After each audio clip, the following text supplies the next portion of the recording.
Hi, my name is Katie and I work for the Woodland Trust. I'm also part of a campaign called Ancient Woodlands UK, and we're fighting for national legal protection for ancient woodlands across the country.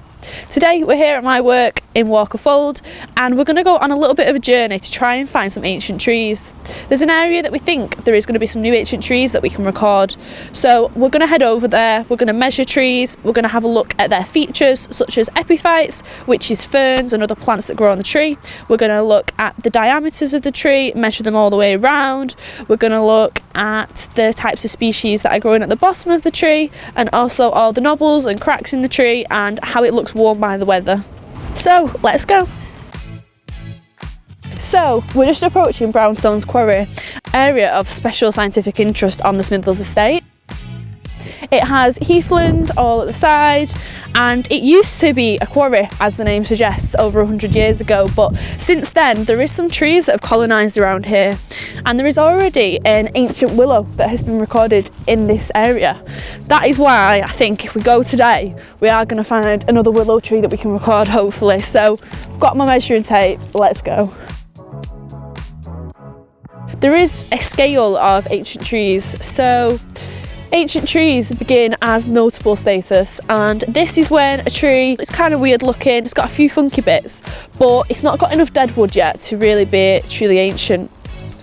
Ancient trees then become veteran trees, which are ancient trees that are still quite living, still growing, and they're still going to carry on for probably another 100 years or so, depending on the species.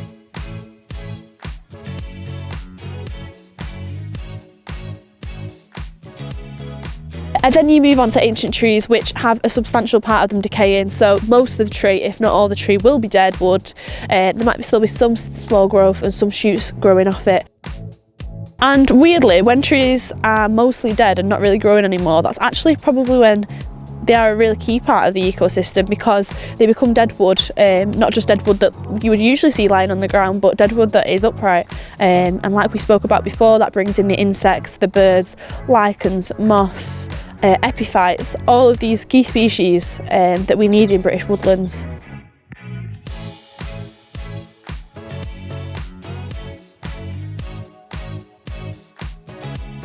So we're headed in now to find the next tree. This tree looks pretty gnarly, like this tree looks like it could be ancient, so I'm excited to get into this. So on approach, I've just looked down and I can see loads of deadwood on the floor. There's also tons of remnants around this tree at the base, which are probably from the quarry, so there is some metal here and there's some brickwork, which suggests really that this tree is probably quite old because it has grown here and has these things sort of moulded into its base. At first glance, it didn't look like the tree had any fern or epiphytes growing on it, but actually when I'm looking up right to the top, I can see some ferns, so it has begun to grow at the top of the tree. So in this case, when it is so low, it's likely that I'm going to have to measure it right down at ankle height to get the true girth of the tree. And in this case, you would measure also the widest other stem. So I'll have a look around the tree, find where that is, and we'll get measuring.